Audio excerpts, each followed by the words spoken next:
Hey everyone, this is Lori, and I am coming at you today with part two of a two-part blog and video series called Who Were the Authors of the Gospel?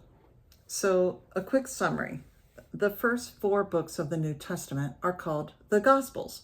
They document the life, death, and resurrection of Jesus Christ, and they were written by Matthew, Mark, Luke, and John. In this two-part blog series, I'm covering what we know about these four important men. Part one covers Matthew and Mark. If you haven't read that yet or listened to the video, please do.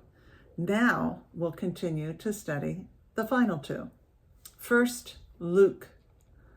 Luke was not a follower of the living Jesus. There is no reason to believe that he ever met Jesus in the flesh. As he opens up his gospel, Luke makes it clear that he is not writing it based on firsthand knowledge. Luke 1 through 4, New International Version translation.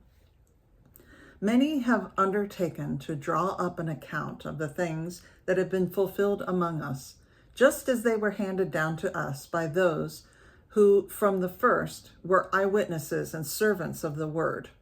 With this in mind, since I myself have carefully investigated everything from the beginning, I too decided to write an orderly account for you, most excellent Theophilus, so that you may know the certainty of the things that have been taught, or the certainty of the things you have been taught. Okay, before we go any further, let's try to answer this question. Who the heck is Theophilus? Theophilus is mentioned just twice in the New Testament, both in books written by Luke. This Luke chapter 1 mention is the first one, and then the name appears later in the Acts of the Apostles, a book Luke also wrote. There are several theories among biblical scholars about who this man is and what relationship he had with Luke. The first point is most excellent Theophilus. The title most excellent was a Roman title of respect and generally refers to a Roman official.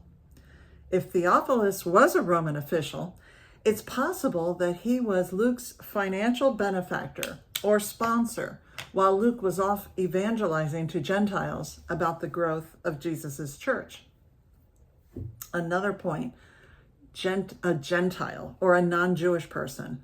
Luke's phrase, so that you may know the certainty of the things you have been taught, gives us the impression that Theophilus may be a Gentile with whom Luke has studied about Christianity. Luke wants to prove to Theophilus that what he has learned about Jesus is in fact true. My thanks to Bible Info article, Who is Theophilus, in the books of Luke and Acts for this information. The third option is Theophilus is not a person at all. Some people think that Theophilus was not actually an individual person.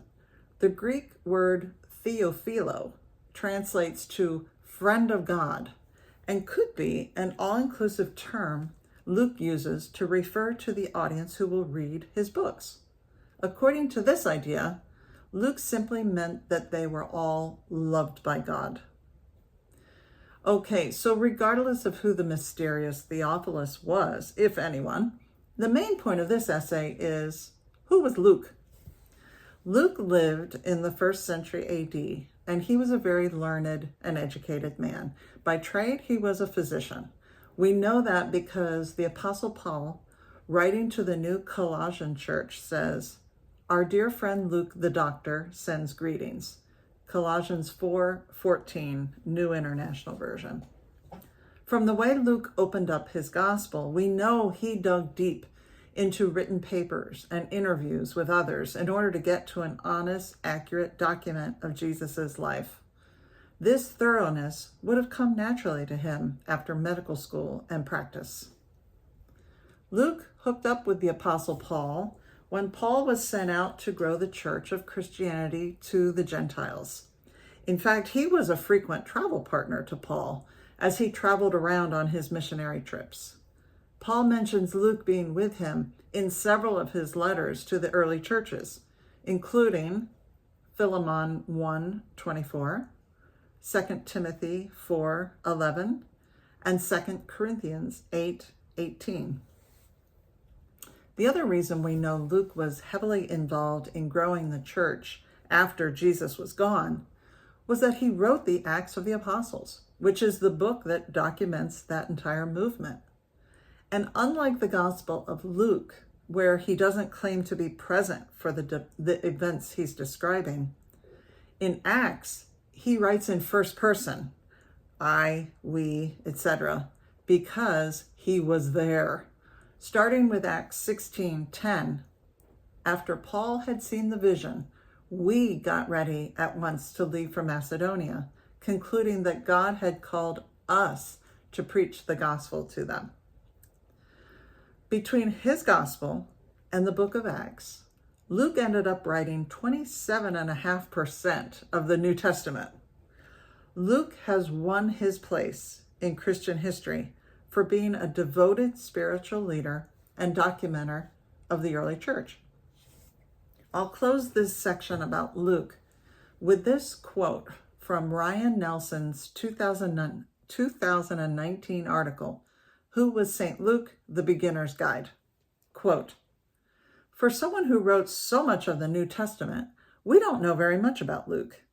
But while the details of his life have largely been lost to history, Luke's contribution to Christianity and the world live on in the Gospel of Luke and the book of Acts. Without this doctor turned historian, we would have massive gaps in our understanding about what happened after Jesus's ascension. But thanks in no small part to his careful attention to detail and meticulous documentation, nearly 2,000 years after his death, Christians around the world are still following in the footsteps of the original apostles. End quote. The final gospel writer is John. Like Matthew, John was a member of Jesus's tribe of 12 and witnessed his earthly ministry firsthand. Mark 3:13 says, Jesus went up on a mountainside and called to him those he wanted, and they came to him.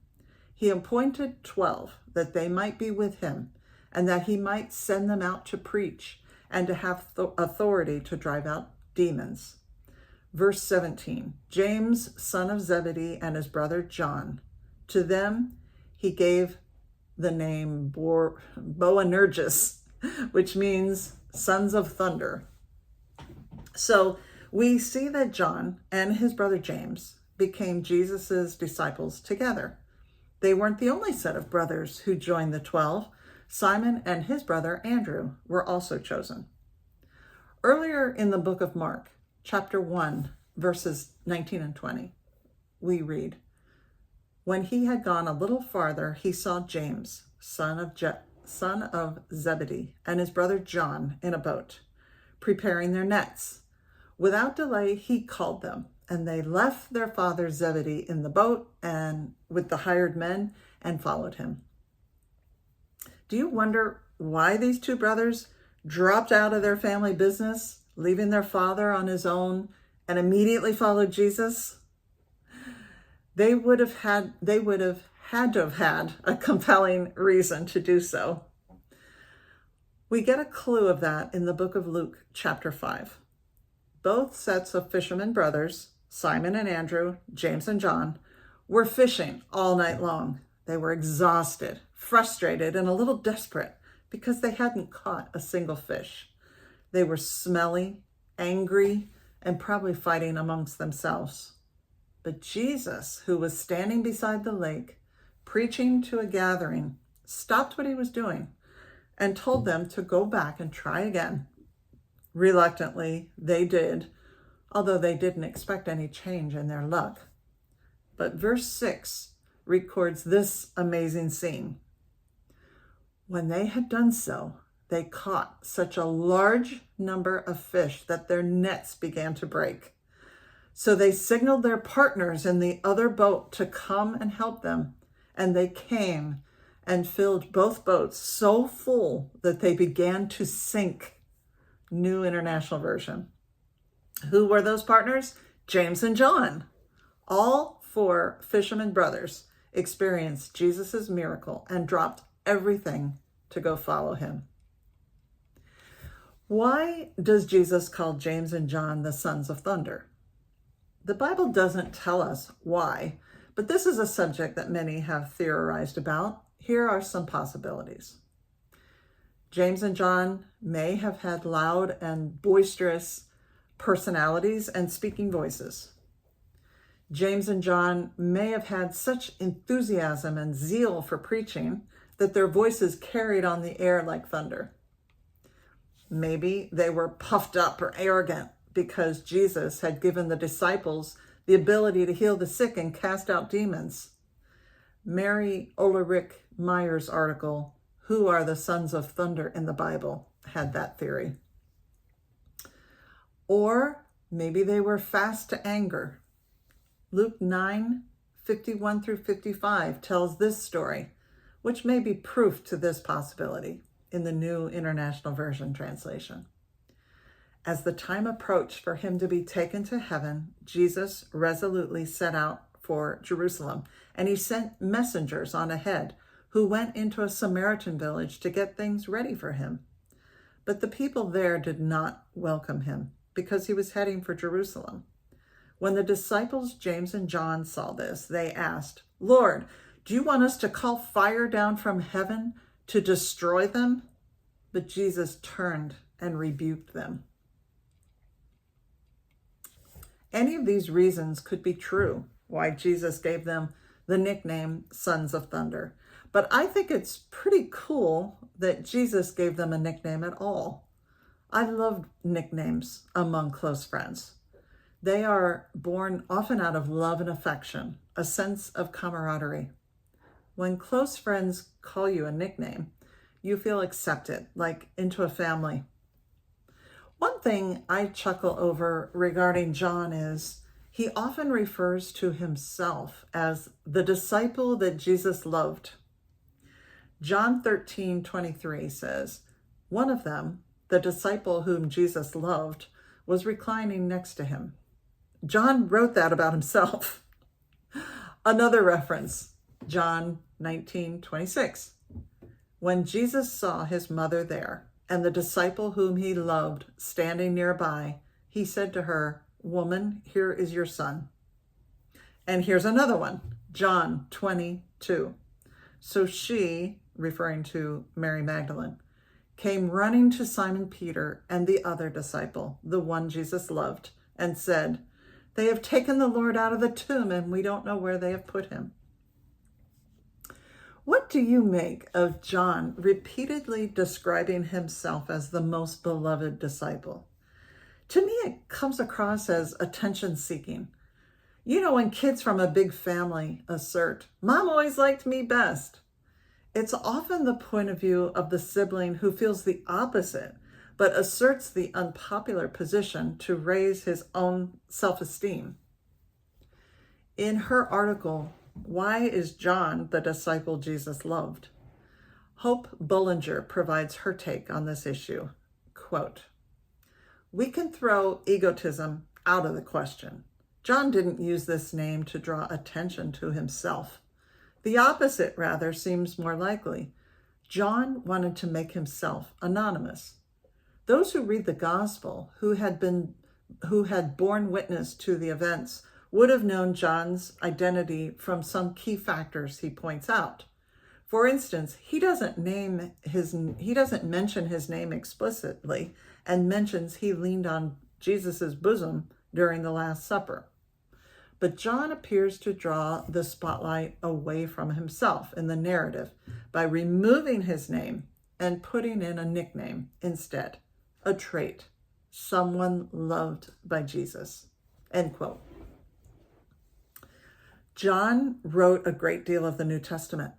In addition to his gospel, John, the three epistles that bear his name, 1 John, 2 John, and 3 John, John wrote the entire book of Revelation, the final book of the Bible.